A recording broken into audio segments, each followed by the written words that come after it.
ayat 18, ayat 28 sampai 44.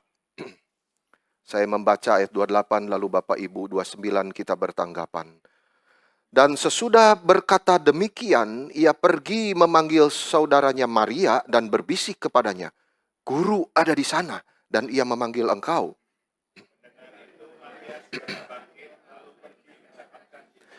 Tetapi waktu itu Yesus belum sampai ke dalam kampung itu. Ia masih berada di tempat Marta menjumpai dia.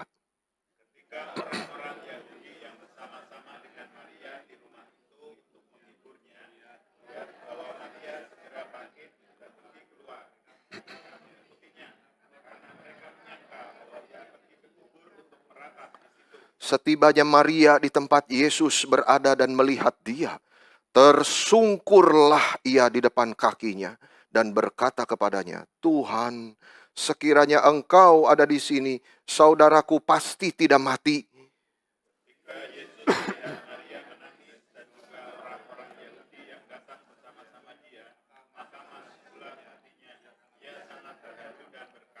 "Di manakah dia kamu baringkan?"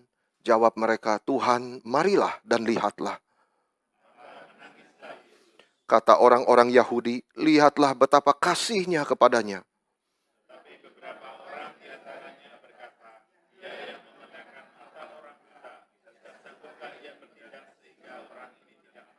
Maka masgulah pula hati Yesus. Lalu ia pergi ke kubur itu. Kubur itu adalah sebuah gua yang ditutup dengan batu.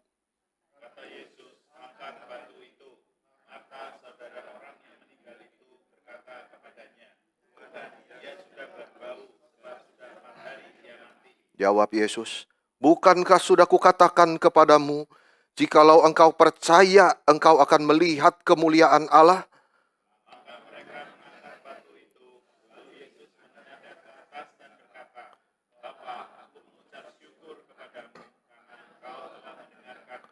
"Aku tahu bahwa engkau selalu mendengarkan aku, tetapi oleh karena orang banyak yang berdiri di sini mengelilingi aku mengatakannya supaya mereka percaya bahwa engkaulah yang telah mengutus aku."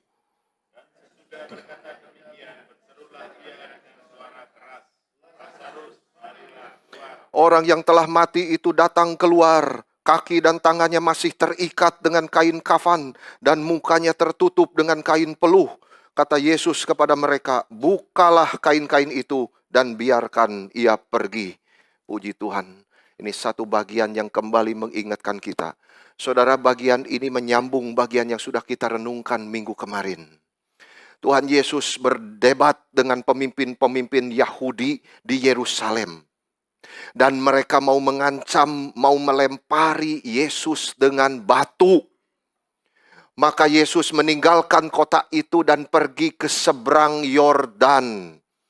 Dan di situ Yesus mendengar kabar bahwa sahabatnya yang namanya Lazarus yang tinggal di Betania itu sakit. Dan setelah mendengar berita itu, Yesus sengaja menunggu 2 hari. Lazarus benar-benar mati sekarang. Dan ketika Yesus tiba di Betania, Lazarus sudah 4 hari dikubur. Keluarganya begitu sedih. Yesus bertemu dengan Marta dan dia membuat pengakuan iman yang begitu luar biasa. Marta berkata begini, "Ya Tuhan, aku percaya bahwa engkaulah Mesias, anak Allah, dia yang akan datang ke dalam dunia." Itulah, saudara-saudara, tujuan yang spesifik kenapa bagian ini ditulis, pasal 11 ini. Supaya kita semua percaya bahwa Yesus adalah anak Allah. Dia adalah kebangkitan dan hidup. Dia sudah mati, tetapi dia mengalahkan kematian, dia bangkit kembali. Itu intinya bagian pasal 11 ini, saudara. Marta bingung dan tidak ngerti kenapa Yesus datang begitu telat dan tidak menyembuhkan adiknya ini. Tetapi imannya begitu teguh, saudara. Dia percaya dan dia mengakui, "Yesus, engkaulah anak Allah." Ini pengakuan yang bahkan melampaui pemimpin-pemimpin agama di Yerusalem. Lalu sampailah kita kepada bagian yang kita baca ini, saudara. Yang masih dengan satu tema yang besar, yang sama dengan minggu kemarin. Yaitu kematian itu tidak pandang bulu. Semua manusia pasti mati. Semua pemimpin-pemimpin besar di dalam sejarah. Dari Alexander Agung, Julius Caesar, Napoleon, semuanya mati. Kembali menjadi debu. Tidak ada yang bisa lepas dari kematian. Ibrani 2 ayat 15 berkata begini, saudara. Manusia itu memang selalu diperbudak kepada ketakutan, kepada maut, kepada kematian itu.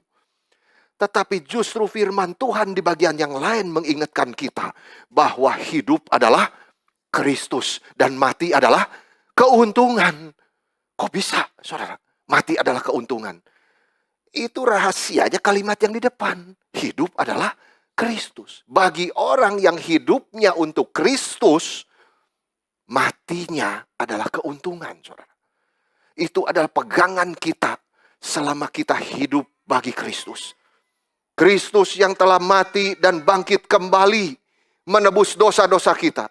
Itu sebabnya, saudara, orang Kristen itu diajar untuk takut. Tapi takutnya sama apa, saudara? Sama Tuhan. Selalu di dalam kitab suci dari PL sampai PB, takutlah kepada Allah. Takutlah kepada Tuhan. Artinya apa, saudara? Takut Tuhan itu. Artinya Tuhanlah yang sebenarnya layak menjadi objek rasa takut yang tertinggi kita. Bukan kematian.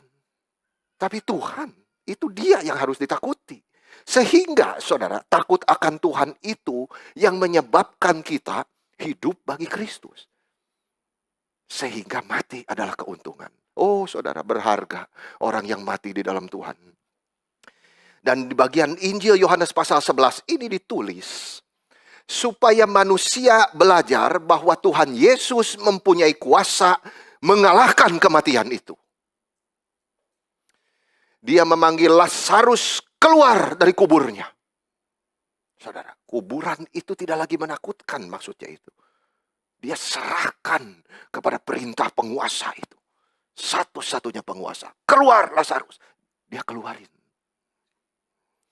Kubur taat kepada perintah Yesus itu. Jangan takut, saudara, melihat kuburan yang gelap itu. Semua orang di dalam Tuhan itu tidak mati. Dia tidur. Karena dia akan dibangkitkan nanti tubuhnya itu. Kubur taat kepada Yesus dan menyerahkan orang mati itu. Kristus menyatakan kuasa dia sebagai anak Allah itu. Mungkin di dalam seluruh bagian di dalam kitab suci, saudara. Bagian yang paling menyatakan bukti yang paling meyakinkan tentang keilahian Yesus. Keilahian dia. Itu bagian ini. Dia panggil Lazarus keluar dari kubur.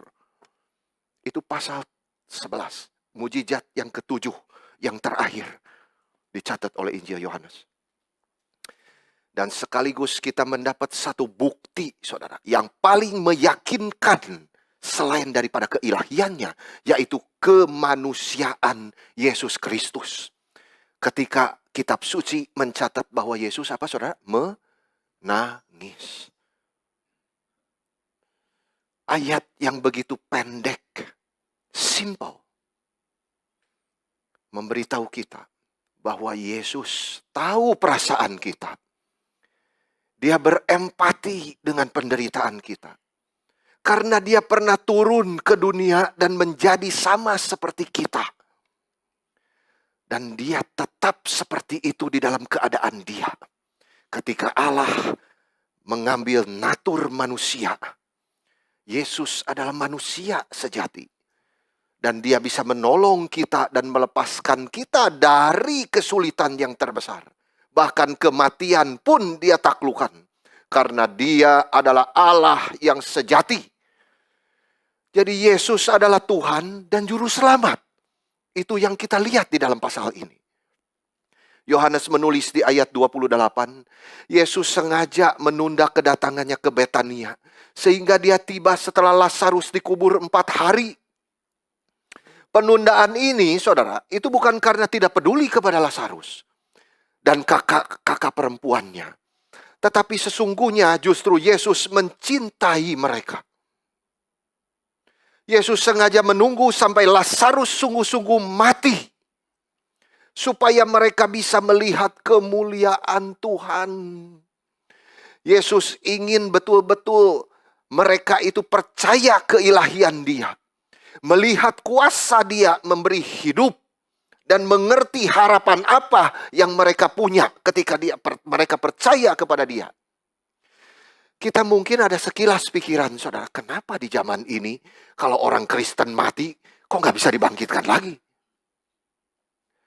Jangankan mati, saudara, yang sakit berat pun ada yang tidak disembuhkan.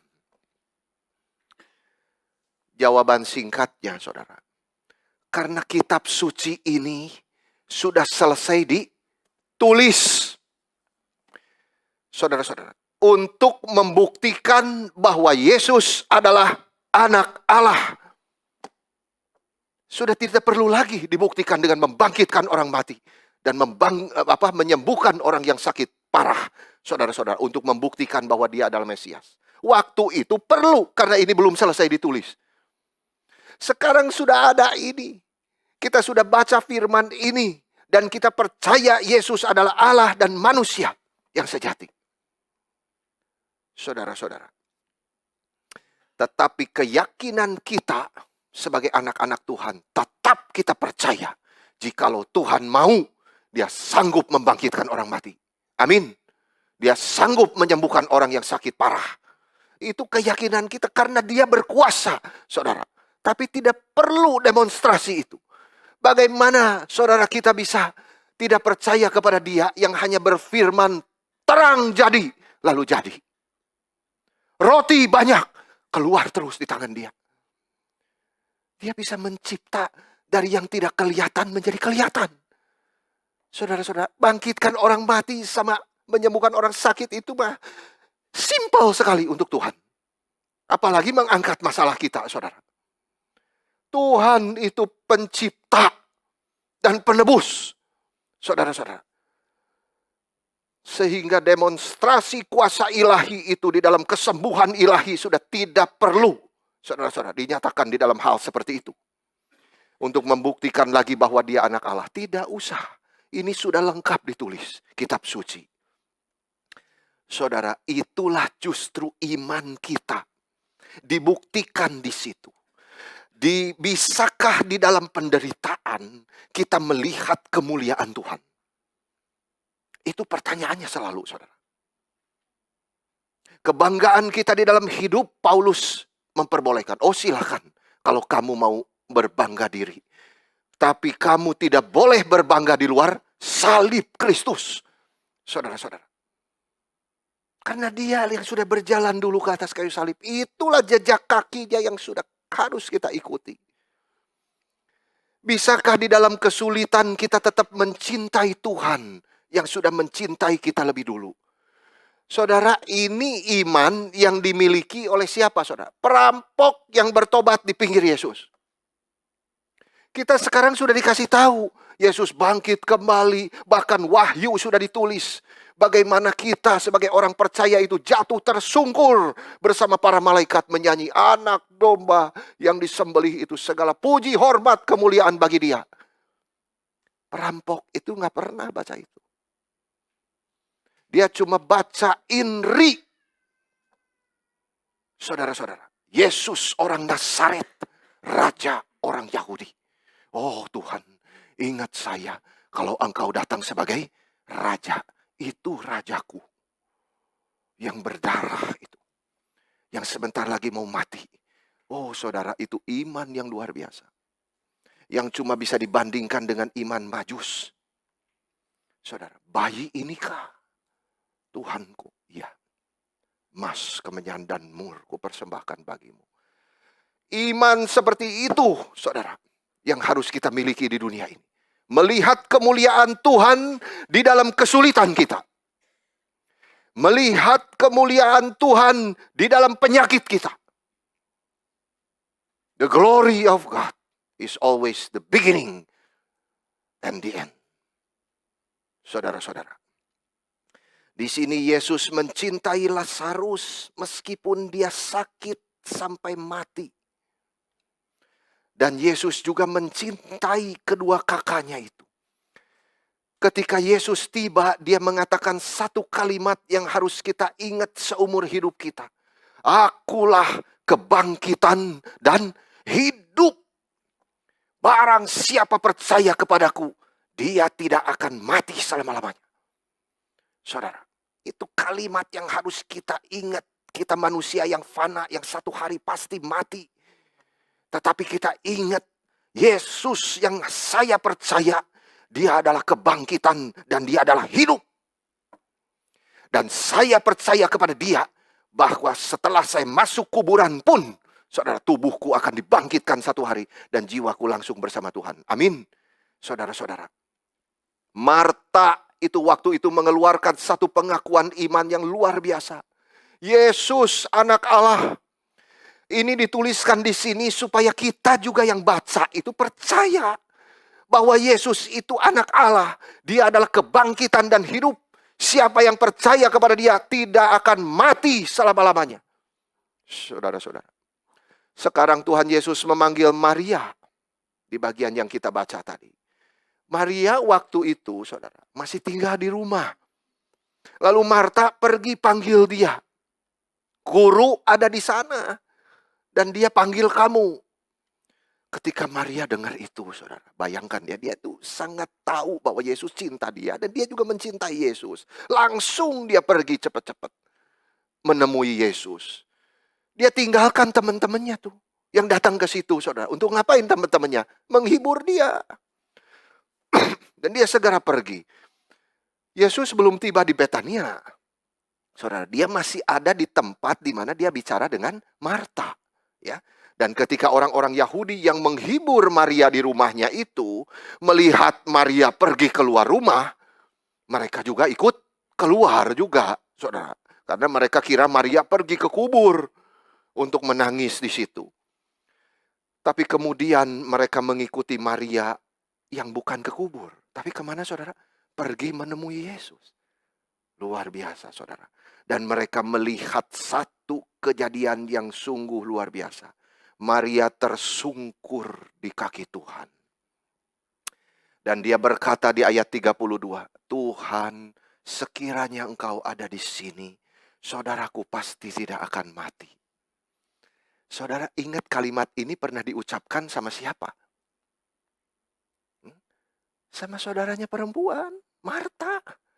Jauh sebelum ini dicatat di ayat 21. Ngomongnya sama persis. Dicatat di ayat 21. Tuhan, sekiranya engkau ada di sini, saudaraku pasti tidak akan mati. Jadi waktu Tuhan Yesus itu, bayangkan saudara, waktu Yesus tidak ada di sana, Yesus menunda kedatangannya. Itu berdua kakak adik sudah ngomong-ngomong. Aduh, kalau aja Yesus. Jadi iman mereka tuh betul-betul kuat sekali. Kalau Yesus ada di sini gitu, pasti Lazarus tidak mati gitu loh. Itu keyakinan. Itu cinta di antara kakak dan adik itu. Mereka ngomong sehati gitu, saudara. Jadi Maria bicara kepada Yesus itu, jangan lupa saudara, dicatat di dalam posisi tersungkur di kaki Yesus. Itu kebiasaan dia, saudara. Itu kebiasaan dia kalau dia ketemu sama Yesus berhadapan muka. Di Lukas 10 dicatat ketika Yesus tiba di Betania dan mengunjungi rumah dia. Dan Maria dicatat ayat 39, saudara. Di situ duduk dia dekat kaki Tuhan. Dan dia terus mendengar perkataan Kristus. Lalu kita melihat lagi di Injil Yohanes pasal 12. Setelah ini, saudara-saudara, dicatat di ayat 3. Maria ngapain, saudara? Meminyaki kaki Yesus. Dan menyekanya dengan rambutnya.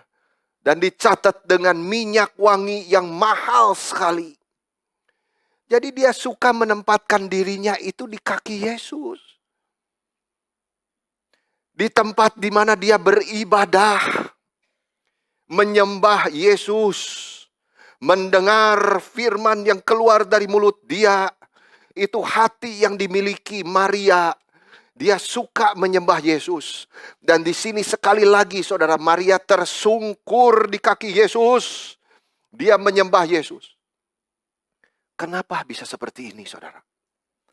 Karena hatinya mencintai Yesus. Dia bisa beli minyak narwastu murni, saudara. Itu bukan campuran. Itu di zaman itu minyak narwastu murni gaji setahun. Saudara. Dan dia hancurkan, tumpahkan semuanya saudara. Satu kali saja untuk Tuhan. Lalu dia bisa duduk diam ketika mendengar firman dari Tuhan bahwa duduk bersimpuh di kaki Tuhan. Itu semua karena dia cinta sama Tuhan. Hatinya itu saudara yang kita harus punya. Dan dari perasaan cinta itu saudara, keluar kekaguman kepada Tuhan yang dia cintai. Itu esensi dari ibadah saudara. Ibadah itu tersungkur badannya dan hatinya kagum. Posturnya begini, tetapi hatinya kagum. Itu ibadah yang dikenan oleh Tuhan. Maka selalu dimanapun dia ketemu dengan Tuhan, selalu posisinya sujud menyembah di kaki Yesus.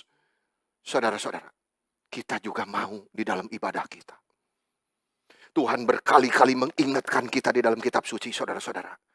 Ngapain kamu memberikan aku korban yang begitu banyak, tetapi hatimu tidak dekat dengan aku?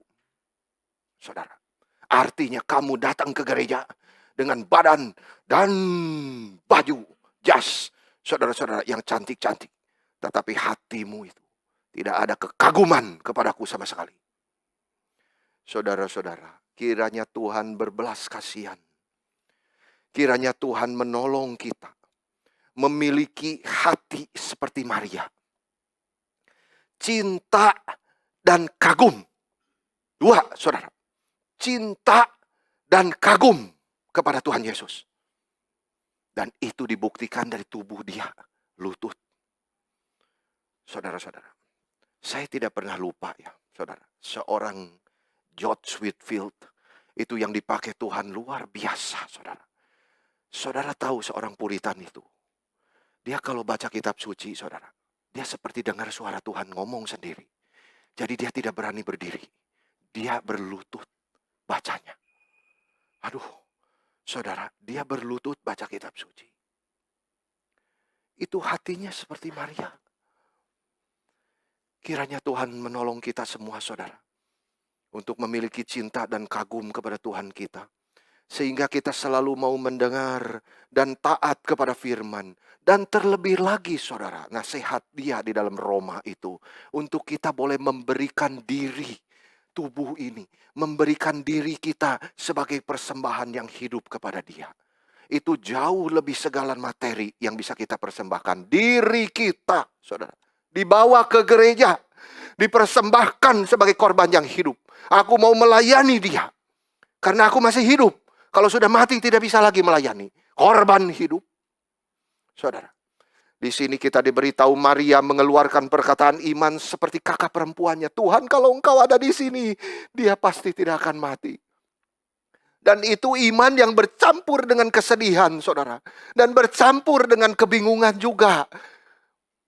Dia cepat menemui Yesus. Maria punya banyak teman-teman yang menghibur dia, saudara. Teman-temannya itu semua datang di rumah. Mereka semua tulus memberikan cinta kasih kepada Maria. Dan mau menolong dia keluar dari kesedihan itu. Saudara, ketika kita berduka cita, kita juga membutuhkan saudara seiman. Kita membutuhkan sahabat-sahabat kita menguatkan, menghibur. Tetapi kitab suci memberitahu kita, saudara, di dalam hal ini bahwa tidak ada teman, tidak ada sahabat seperti Yesus. Tidak ada penghiburan seperti penghiburan yang diberikan Yesus. Itu sebabnya Maria langsung pergi. Dia seorang perempuan yang beriman. Tinggalkan teman-temannya semua. Tinggalkan semua nasihat-nasihat yang diberikan. Dan dia datang kepada Yesus, tersungkur, mencurahkan isi hatinya. Dan Yesus sangat tersentuh dengan hal ini, saudara. Jadi, ibadah kita, saudara, dengan tubuh dan dengan hati, saudara, yang tersungkur di kaki Tuhan, itu menyenangkan hati dia. Di ayat 33 dicatat di situ ketika Yesus melihat Maria menangis, saudara. Dan orang-orang Yahudi yang datang bersama dia juga menangis. Yesus bagaimana, saudara? Dicatat di dalam bahasa aslinya itu, saudara, maskul. Itu lebih tepat dikatakan Yesus kesal. Yesus terguncang hatinya. TB2 sudah diganti bahasanya, saudara. Itu bahasa yang kuat. Itu bahasa yang tidak biasa, saudara. Yang disampaikan firman Tuhan. Kalau dipakai untuk manusia, itu bahasa yang menunjukkan kemarahan, saudara. Jadi di sini, saudara, kok reaksi Tuhan seperti itu? Afeksi dia begitu mendalam sampai dia kesal dan dia terguncang hatinya.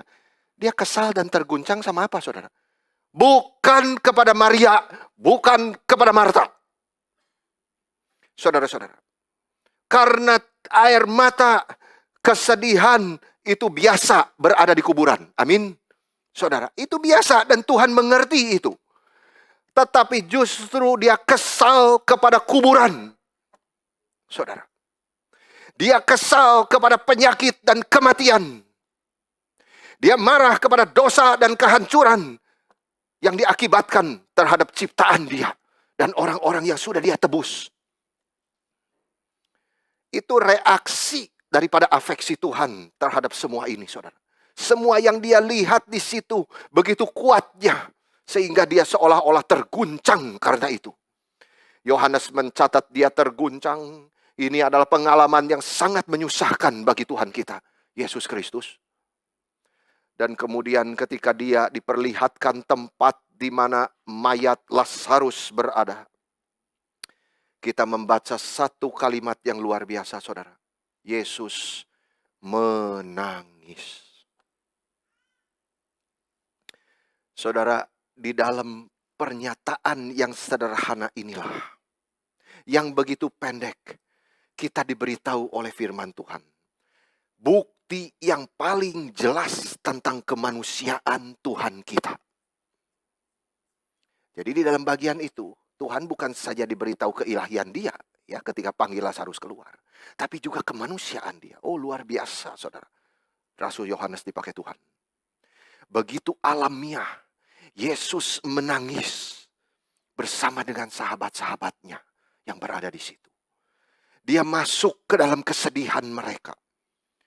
Di sini kitab suci menekankan, mengedepankan natur manusia daripada Kristus Yesus.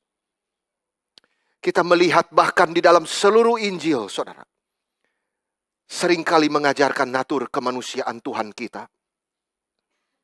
Dari kelahiran dia, lalu dia dibedong dengan lampin, lalu dia terbaring di dalam palungan, lalu dia bertumbuh makin dewasa dan bertambah hikmatnya. Lalu dia bisa lapar, dia bisa haus, dia bisa lelah. Itu semua kitab suci kasih tahu kita tentang kemanusiaan Kristus Tuhan kita. Dia menderita, saudara, semua keterbatasannya sebagai manusia. Karena Tuhan Yesus memang adalah manusia sejati. Di bagian ini dicatat Yesus menangis. Dia mengalami apa yang kita semua alami.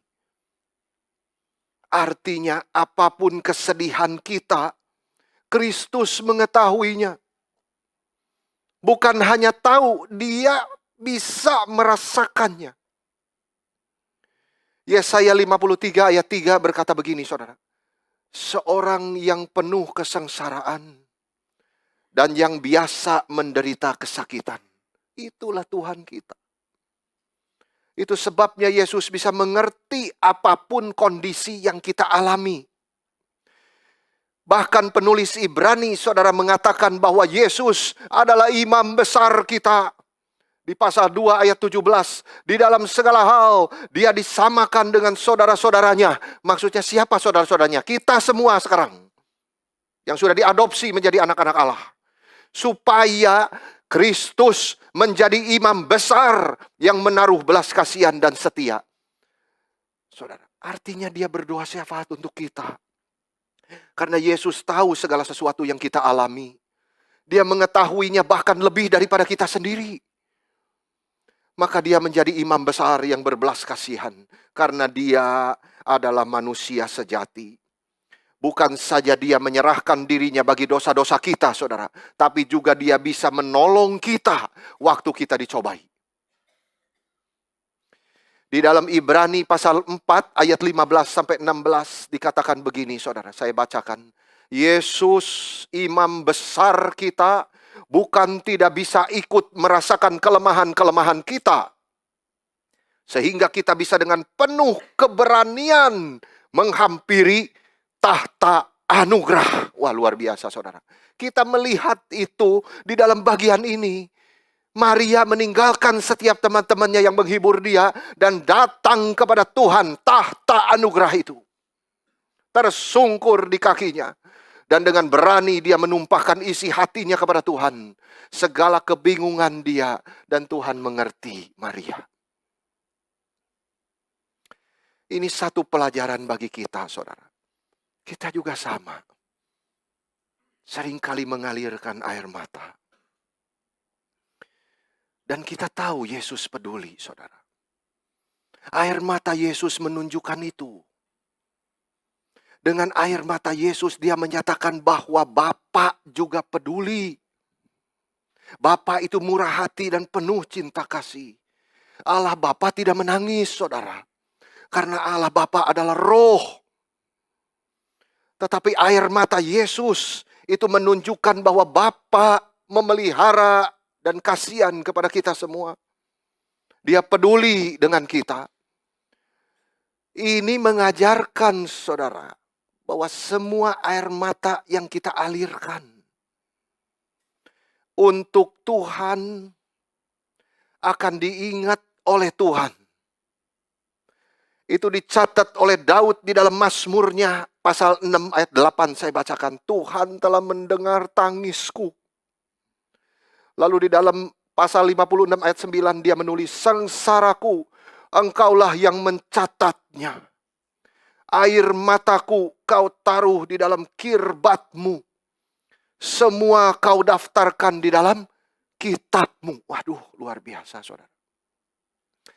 Air mata yang dialirkan orang percaya untuk Tuhan, itu sangat berharga bagi Tuhan. Air mata itu Tuhan simpan seperti berlian yang berharga. Dan air mata itu dicatat di dalam kitab oleh Tuhan sendiri. Saudara, semua orang di situ melihat Yesus menangis di ayat 36. Lihat betapa kasihnya kepadanya. Mereka melihat air mata Yesus. Dan benar dia memang mencintai Lazarus dan kedua kakak perempuannya itu, saudara. Tetapi cerita ini tidak berhenti di situ. Saudara bayangkan ya kalau cerita ini berhentinya di situ. Yesus mengusap air matanya, saudara. Lalu say goodbye sama Maria dan Marta.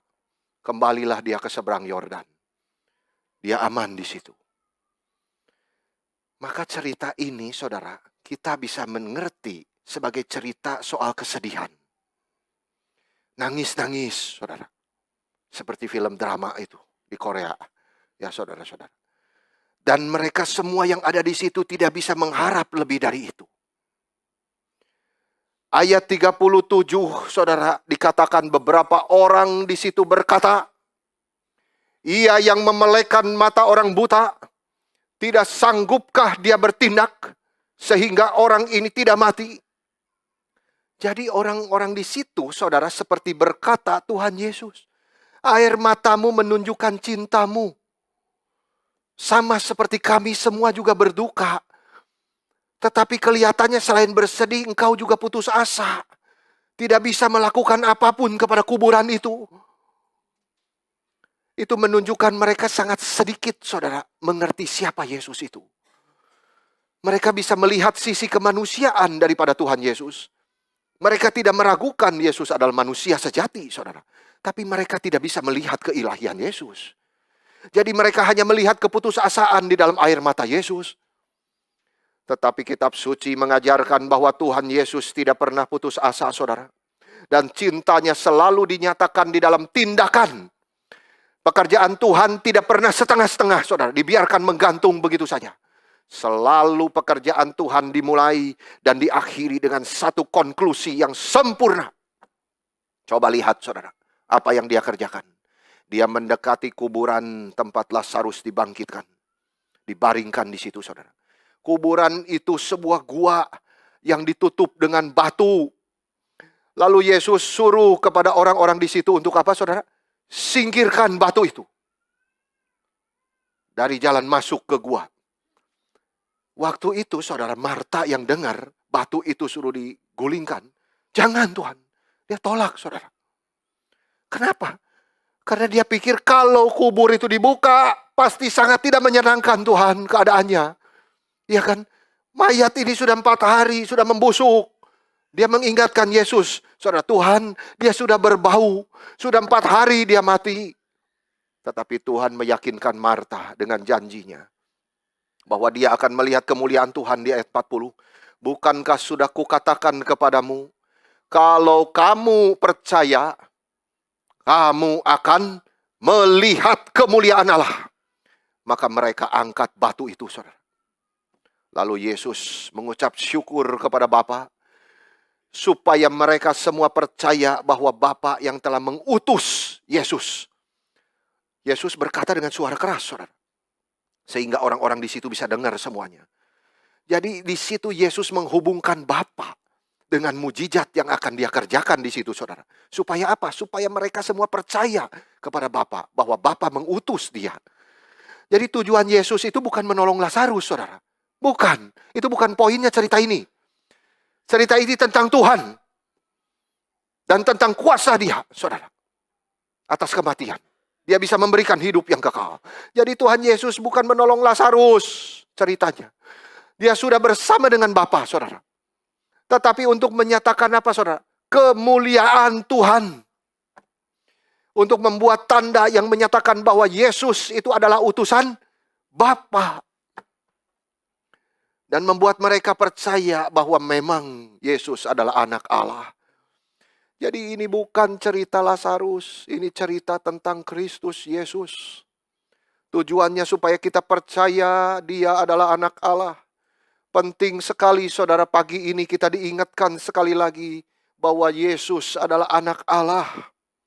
Itulah iman yang menyelamatkan. Percaya bahwa dia adalah manusia yang sejati. Dia adalah Allah yang sejati. Yesus Kristus adalah satu-satunya pengantara antara Allah dan manusia. Itu iman yang menyelamatkan. Simpel, saudara. Percayakah kamu kepada Yesus? Dia adalah Allah sejati. Dan dia juga manusia sejati. Sehingga sebagai manusia sejati, dia sendiri tidak boleh berdosa. Dia sendiri dengan seluruh hidupnya itu merupakan hidup yang sempurna. Dengan demikian hanya Yesus Kristus yang mungkin mewakili manusia di hadapan Allah. Dia satu-satunya yang layak mati disalibkan mengganti kita yang berdosa. Dan sebagai Allah yang sejati, dia memberi kita hidup yang kekal, saudara. Melalui pengorbanannya di atas kayu salib. Jadi kita itu diselamatkan, saudara. Karena percaya kepada Yesus yang adalah Allah sejati dan manusia sejati. Dia bisa mati. Dan dia sudah mati mengganti kita. Tetapi karena dia Allah, dia bangkit kembali dan hidup selama-lamanya. Puji Tuhan, saudara. Dia bisa memberi hidup kekal kepada kita yang percaya. Dan di situ Yesus dengan suara keras berkata di ayat 43, Lazarus, marilah keluar. Itu langsung jiwa Lazarus, saudara, yang sudah pergi, kembali kepada tubuhnya. Dan kita diberitahu oleh kitab suci, orang yang telah mati itu datang keluar. Kaki dan tangannya masih terikat dengan kain kafan. Saudara bayangkan ya, sudah digulung. Keluarnya gimana? Loncat-loncat. Jadi udah gitu saudara, mukanya juga tertutup oleh kain peluh. Dan Yesus berkata kepada orang-orang yang sudah di luar, buka kain itu. Biar dia pergi. Itu otoritas Yesus. Otoritas anak Allah. Yang firman-Nya itu penuh kuasa. Dia yang membuat yang mati itu hidup kembali. Kuasa itu juga terlihat waktu dia mencipta, saudara. Dia hanya berfirman, maka semua yang dia firmankan itu jadi. Saudara jangan pernah lupa ini. Sebagai pencipta, creatio ex nihilo. Dia mencipta dari yang tidak ada menjadi ada. Dari nol, kok bisa timbul? Dia sebagai penebus sama. Dia bicara, lalu yang mati hidup lagi. Waduh, luar biasa saudara. Itu kuasa yang sama. Seringkali kita mendengar saudara, kalau Yesus tidak panggil Lazarus dengan nama dia, maka seluruh orang mati bangkit semua saudara. Dan itu benar adanya. Kuburan tidak bisa menahan mereka. Karena kuasa Yesus begitu besar atas kematian. Ini mujizat yang ketujuh yang dicatat di Injil Yohanes. Dan mujizat yang terbesar dari Tuhan kita. Yang menyatakan bahwa Kristus adalah Tuhan atas hidup dan mati. Dia yang memberi hidup kekal kepada setiap orang yang percaya kepada dia. Sebagai anak Allah dan sebagai juru selamat. Bagian ini saudara diawali dengan satu misteri. Kenapa Yesus yang mencintai Maria, Marta, dan Lazarus sengaja menanti 2 hari setelah dengar kabar Lazarus sakit. Itu misterius, saudara-saudara. Dan membiarkan dia mati. Lebih aneh lagi, saudara. Dan membuat 2 kakak perempuannya yang dicintai oleh dia begitu sedihnya. Kenapa Yesus biarin mereka dalam keadaan seperti itu? Di sini barulah misteri itu dibuka. Untuk kemuliaan Tuhan. Dan untuk kebaikan mereka. Dan kebaikan semua orang yang ada di situ. Dan kita yang baca. Untuk menjadi saksi daripada kuasa Tuhan. Yang bisa memberi hidup. Supaya kita bisa melihat keilahian Yesus. Dan belas kasihan dia. Dan Lazarus saat itu diizinkan. Untuk berbagian di dalam mujizat yang terbesar ini. Yohanes mencatat di ayat 45, banyak di antara orang-orang Yahudi datang melawat Maria. Dan yang menyaksikan sendiri apa yang telah dibuat Yesus, percaya kepadanya. Jadi saudara, Tuhan menunda kedatangannya. Dia membuat keluarganya sangat sedih. Tetapi itu untuk satu tujuan. Dan tujuan itu keluar dari motivasi Tuhan, yaitu cinta kasih dia. Lazarus dibangkitkan kepada hidup. Dan ini adalah tanda ketujuh dan terbesar. Setiap tanda atau mujizat dipilih oleh Rasul Yohanes, saudara. Untuk menekankan keilahian daripada Yesus. Kita ingat mujizat yang pertama apa, saudara? Mengubah air menjadi air anggur. Sampai ke mujizat yang ketujuh. 1, 2, 3, 4, 5, 6, 7. Yang terakhir ini dia membangkitkan Lazarus dari kematian, saudara. Menyatakan otoritas Yesus atas kuburan yang gelap, yang menakutkan bagi dunia ini. Tapi tidak bagi dia dan orang-orang di dalam dia. Dia punya kuasa mengalahkan kematian. Dia punya kuasa memberi hidup yang kekal. Dan dia berkata kepada Marta, akulah kebangkitan dan hidup. Sekarang dengan mujizat memberi hidup kepada orang mati. Jadi dia telah buktikan perkataan dia kepada Marta itu bukan kosong. Saudara-saudara, Lazarus ini di dalam pengertian saudara yang ketat, itu bukan dibangkitkan saudara. Di dalam pengertian yang ketat, dibangkitkan selamanya. Tidak, saudara. Karena Lazarus itu mati lagi.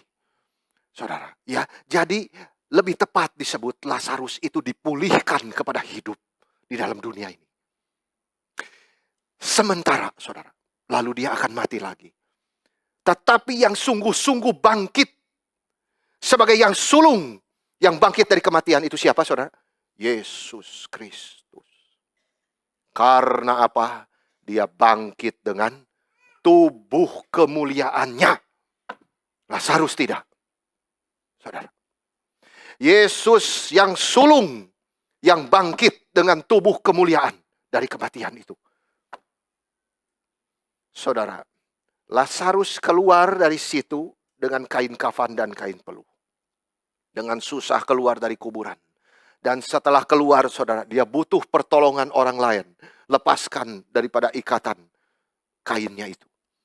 Tetapi Yesus bangkit dari kuburan lain dengan Lazarus, saudara. Dengan kain kafan yang sudah terletak di tanah. Dan kain peluh yang membungkus kepala Yesus itu sudah tergulung katanya. Waduh, luar biasa, saudara. Dan tubuh kemuliaan Yesus itu ada bekas pakunya yang dia kasih lihat sama Thomas. Saya selalu sedih, saudara, kalau merenungkan ini. Karena tubuh kemuliaan kita bagus-bagus nanti di surga. Tapi kita melihat dia justru ada lubangnya. Karena cintanya kepada kita, saudara. Yesus, saudara-saudara, tubuh kemuliaan dia ada bekas paku di kaki dan tangannya. Lazarus dibangkitkan tapi tetap bisa mati lagi. Tetapi Yesus bangkit dan dia hidup selamanya. Itu dia tulis Yohanes di dalam Wahyu, saudara.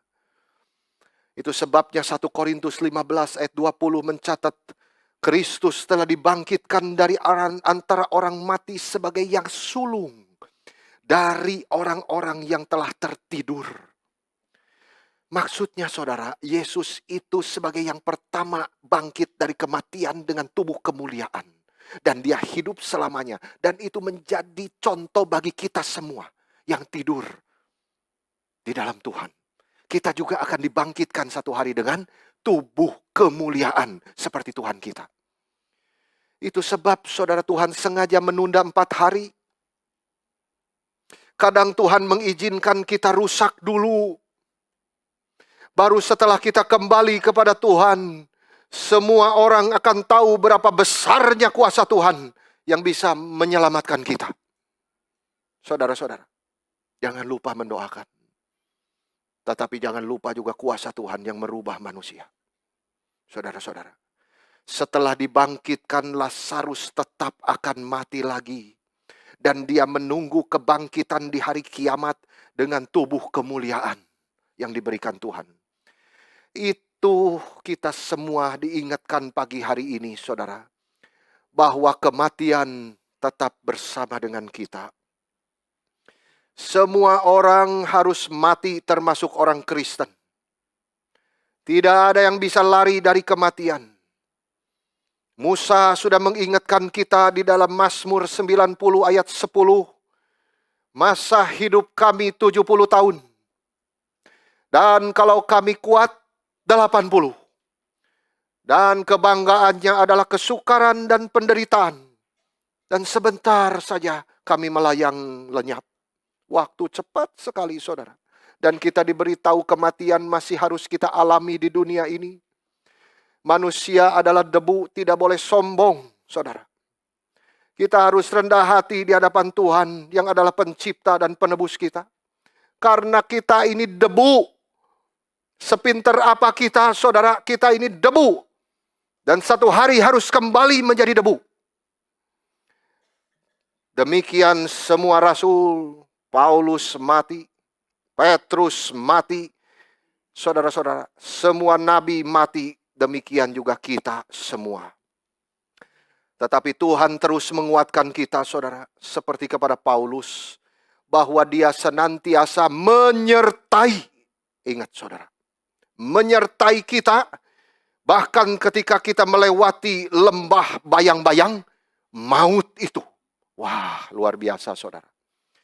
Penyertaan Tuhan ketika kita melewati lembah bayang-bayang kematian. Tuhan yang berkuasa atas hidup dan mati kita. Hari depan kita ada di dalam tangan Dia. Tuhan yang telah mati dan bangkit untuk kita. Kematian sudah Dia kalahkan. Tidak ada yang perlu ditakutkan lagi, saudara. Dan kita perlu diingatkan akan hal ini bagaimanapun juga. Karena manusia itu sering lupa. Pagi hari ini kembali diingatkan, saudara, bahwa bagaimanapun kematian itu memang nyata. Dan merupakan satu hal yang menakutkan, saudara. Tetapi ingat apa yang dikatakan oleh firman Tuhan. Itu hanyalah bayangan, saudara. Saya mengutip kalimat daripada Spurgeon. Dia berkata begini. Lembah bayang-bayang maut itu, saudara, yang dituliskan di Mazmur Daud. Kita sering melewati lembah yang gelap dalam hidup kita, saudara. Bahkan satu hari kita akan melewati lembah bayang-bayang kematian itu sendiri di ranjang masing-masing. Dan itu selalu menakutkan, Spurgeon bilang. Tapi ingat, itu adalah bayangan. It's only a shadow. Dia mengatakan tidak seorang pun takut kepada bayangan, bukan? Saudara, karena bayangan tidak bisa menghentikan kita. Bayangkan, saudara, seekor anjing yang gila, yang menggigit. Tapi cuma bayangannya, saudara. Bayangan anjing tidak bisa menggigit kita.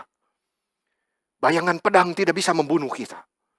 Demikian juga bayangan kematian tidak bisa membinasakan kita.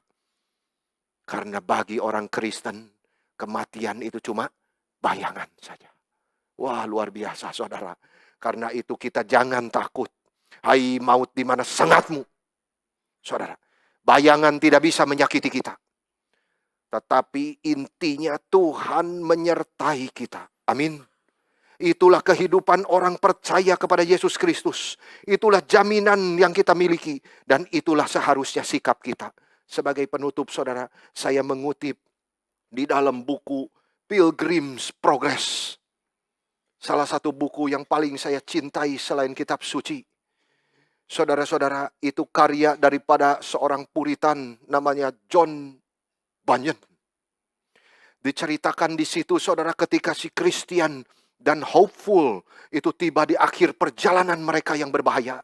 Dan mereka harus melewati satu penghalang yang terakhir untuk mereka masuk ke Celestial City, ke kota surgawi itu.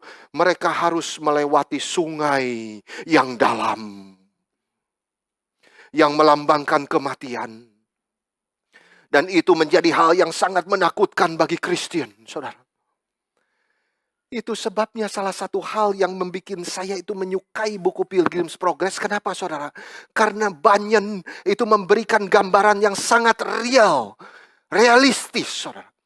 Kristen sampai kepada akhir perjalanannya dan dia ketakutan. Dia memasuki sungai dengan rasa takut itu. Karena tidak ada jalan lain menuju ke gerbang itu. Harus lewat sungai ini. Jalan. Saudara, dia memasuki sungai dengan rasa takut. Itu realistis. Begitulah yang terjadi kepada banyak dari kita. Dan ketika dia menyeberang, saudara, kita membaca di dalam Pilgrim's Progress itu. Bahwa dia mulai tenggelam. Dia mulai tenggelam, saudara. Imannya mulai goncang. Dan dia mulai nangis ketakutan. Dia hampir tenggelam, saudara. Lalu temannya si hopeful itu lebih tenang, saudara. Iman dia lebih kuat.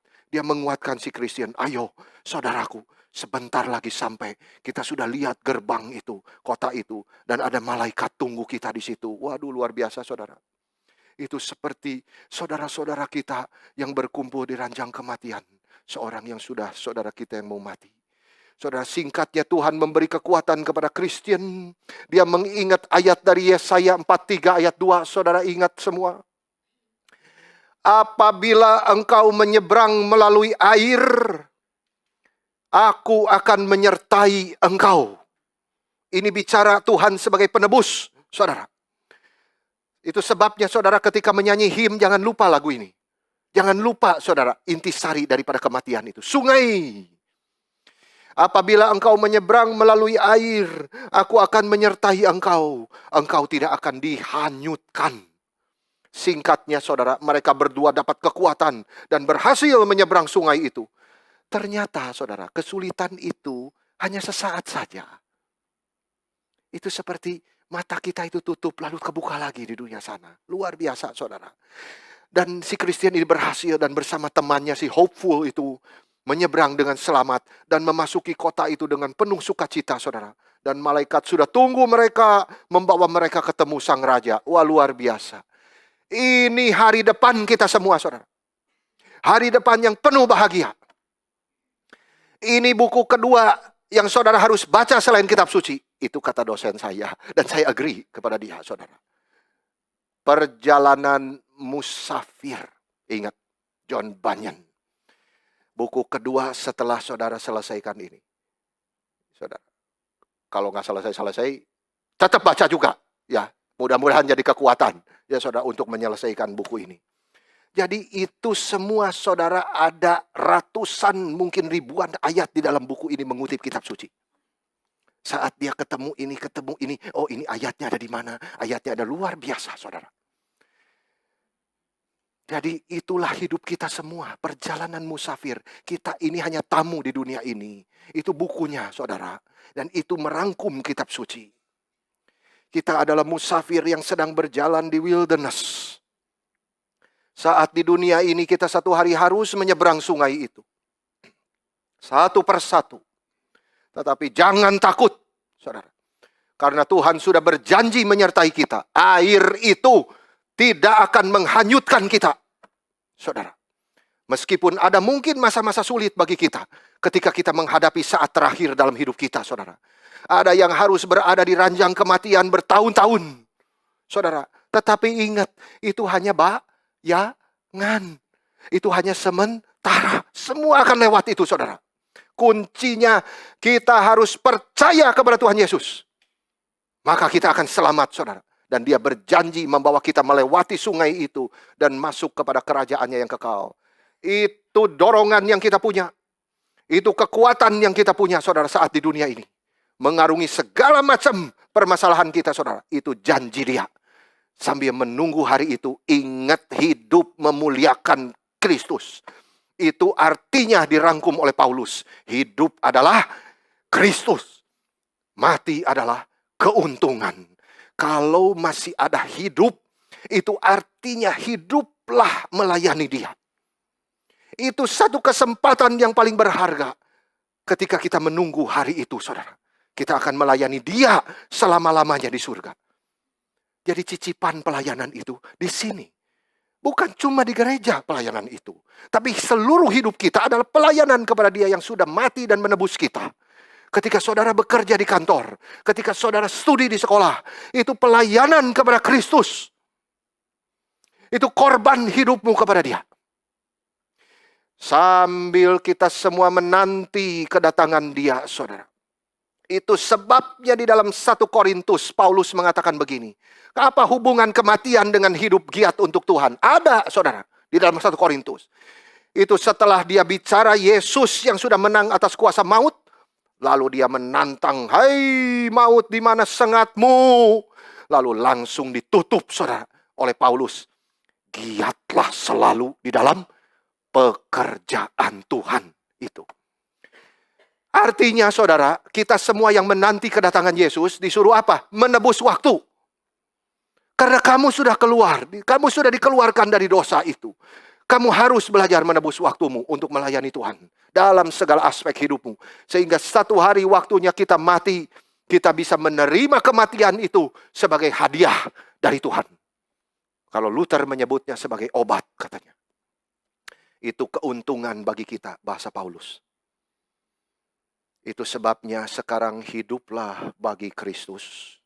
Tidak terbayangkan saudara apa yang Tuhan sediakan bagi kita di hari itu. On that day. Yohanes memberi kita di dalam Wahyu saudara. Satu penglihatan yang diberikan kepada kita. Kita bisa bernyanyi waktu itu saudara, di hari itu. Bersama dengan para malaikat. Nyanyiannya bagaimana saya tidak tahu saudara. Jauh lebih indah dari semua melodi yang saudara pernah dengar di dunia ini. Tetapi teksnya sudah Yohanes tuliskan. Dengan darahmu engkau telah membeli mereka bagi Allah. Dari tiap-tiap suku dan bahasa dan bangsa. Anak domba yang disembelih itu layak menerima kuasa dan kekayaan dan hikmat dan kekuatan dan hormat dan kemuliaan dan puji-pujian, lalu semua tersungkur menyembah kepada Kristus Yesus. Waduh saudara, kita akan nyanyi itu di surga nanti. Makanya kalau nyanyi di gereja, buka mulut besar-besar, hati keluar, gitu loh saudara-saudara. Malu nanti kalau sampai di surga itu, kok nyanyi begini. Saudara, kamu gak pernah latihan makanya di gereja. Itulah saudara-saudara, ini preview ibadah kita di dalam gereja. Untuk nanti kita mengadakan ibadah besar di surga. Berapa indahnya saudara, kita menyanyi sebagai orang-orang yang sudah ditebus darah Kristus. Kita akan melihat dia muka dengan muka di hari itu. On that day. Dan itulah hari depan kita semua. Hari depan yang dijanji penuh bahagia bersama dengan Tuhan. Itu sebabnya firman Tuhan berkata mati adalah keuntungan. Kita bersyukur kepada Tuhan untuk itu. Sampai di sini kiranya Tuhan menolong kita semua. Amin.